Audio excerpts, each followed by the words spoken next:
친구 소발의 이야기를 들을 수밖에 없었던 욥.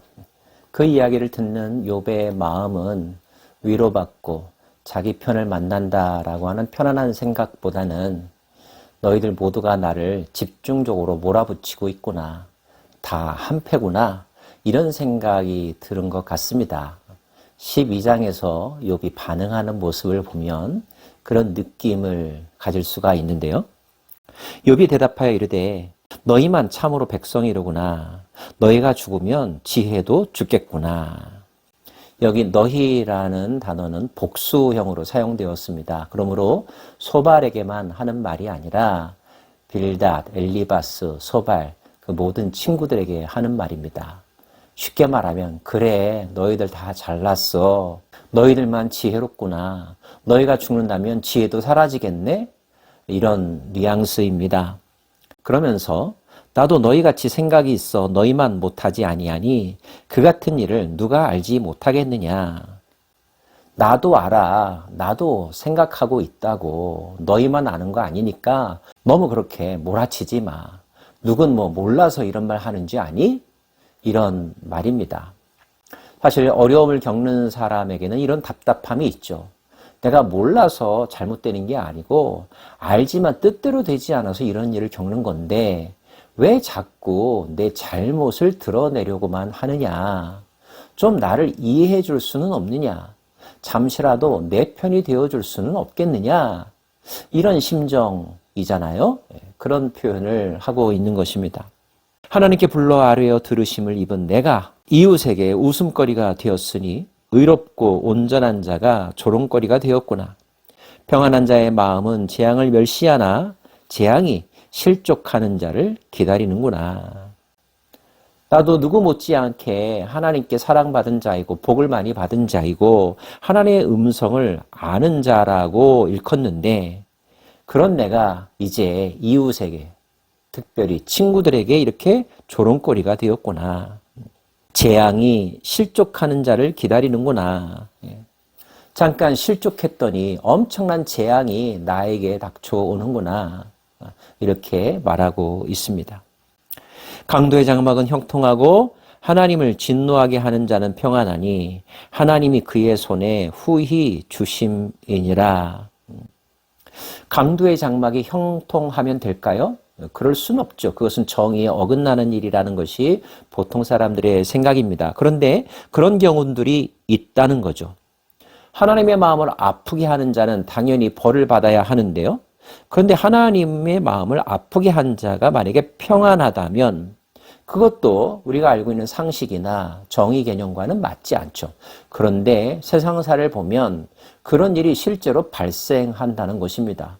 그러면 누가 그런 일을 일으켰을까요? 욥은 말합니다. 그것도 하나님이 하시는 일이지. 하나님이 그의 손에 후히 주심이니라. 하나님이 그렇게 하시겠다고 하면 누구도 막을 수가 없지. 하나님은 모든 것들을 다스리시는 그리고 불가능이 없으신 분이시니까 그건 나도 알고 있어. 그러면서 짐승에게 물어보라고, 공중의 새에게 물어보라고, 땅들에게 물어보라고, 바다의 고기에게도 물어보라고. 그것이 맞는지 틀리는지 그 일은 나도 알고 너도 알고 이 세상의 모든 피조물들이 짐승들도 아는 것이라고. 이것들 중에 어느 것이 여호와의 손이 이를 행하신 줄을 알지 못하랴. 모든 생물의 생명과 모든 사람의 육신의 목숨이 다 그의 손에 있느니라. 입이 음식의 맛을 구별한 같이 귀가 말을 분간하지 아니하냐? 늙은 자에게는 지혜가 있고 장수하는 자에게는 명철이 있느니라. 지혜와 권능이 하나님께 있고 계략과 명철도 그에게 속하였나니 그가 허르신즉 다시 세울 수 없고 사람을 가두신즉 놓아주지 못하느니라. 지혜와 권능이 하나님께 속해 있다. 세상의 모든 것들의 기원이 하나님에게 있다. 모든 것은 또한 하나님께로 돌아간다. 하나님은 만물의 근원이시며 만물의 통치자이시며 만물의 본향이라는 거 나도 알고 있다고. 그러므로 욥의 친구들이 말한 것처럼 너 하나님께 나아가라. 하나님 앞에 회개하라. 그러면 너의 삶에 다시 서광이 비칠 거야. 형통하게 될 거야. 두려움도 사라질 거야. 하는 말, 그거 내가 지금 몰라서 이러고 있는 줄 아니? 나도 알고 있어. 이렇게 반문 또는 하소연을 하고 있는 것입니다. 욥이나 그 친구들이 알고 있는 이 내용, 여러분도 동의하십니까? 하나님이 모든 것들을 다스린다는 사실이요. 이 세상에 일어나는 복된 일도 또 저주의 일도 다 하나님이 행하신다는 사실 인정하십니까? 혹자는 이런 생각을 하죠. 선한 일은 복은 하나님께 오지만 악은 저주는 사단에게서 온다고, 하나님이 하신 일이 아니라고. 그 생각이 맞을까요? 1차적으로는 나쁜 일을 하는 대상은 사단이라고 생각할 수 있습니다. 그러나 그 또한 하나님이 허락하지 않으면 불가능하다는 것이 성경의 가르침입니다. 하나님의 묵인 또는 하나님의 허락하에서 사단이 지금 욥에게 시련을 가하고 있다는 사실, 욥기 1장, 2장에서 일어난 천상회의 때 사단이 하나님 앞에 청원했고 그 청원을 하나님께서 들어주셨기 때문에 욥에게 이런 일이 일어났다는 것 알고 계시죠? 그러므로 모든 일들은 하나님의 허락하에 또 하나님이 행하신 일이라는 것을 우리는 받아들여야 합니다.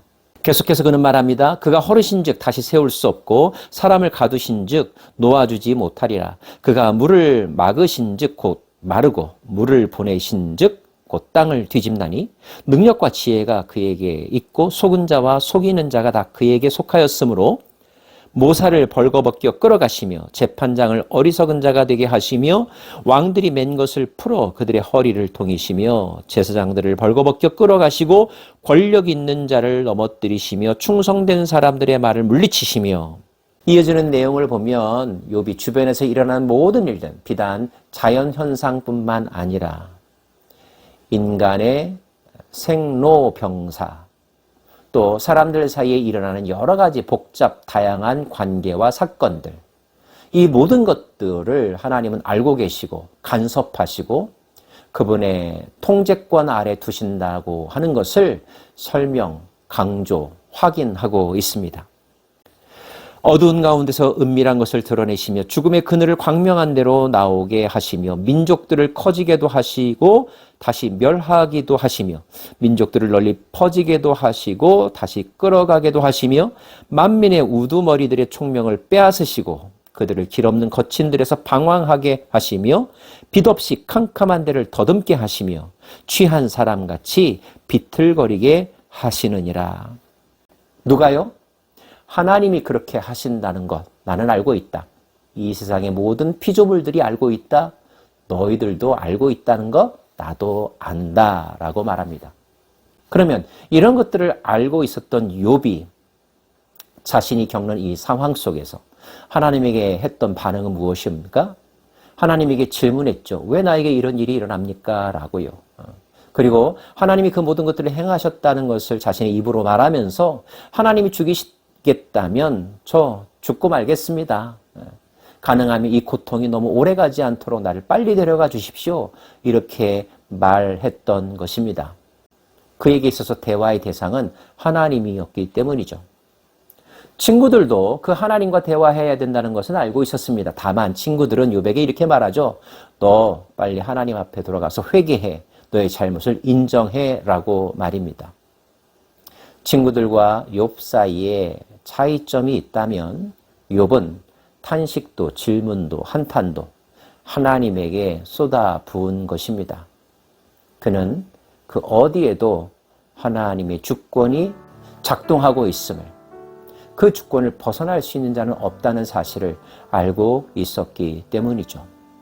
그리고 그 사실을 친구들에게 다시 한번 이야기하면서 너무 나를 모르는 사람인 것처럼 몰아세우지 말라고 이야기합니다. 감정이 약간 상해 있다는 사실도 느낄 수 있습니다. 원망의 목소리도 앞부분에 있지 않습니까? 자, 욥은 계속하여 이야기해 나갈 것입니다. 그렇게 하나님을 알고 있는 그의 지식의 터 위에서, 그 바탕 위에서 친구들에게 해주고 싶은 말, 어떤 말일지 다음 장을 기대해 보려고 합니다.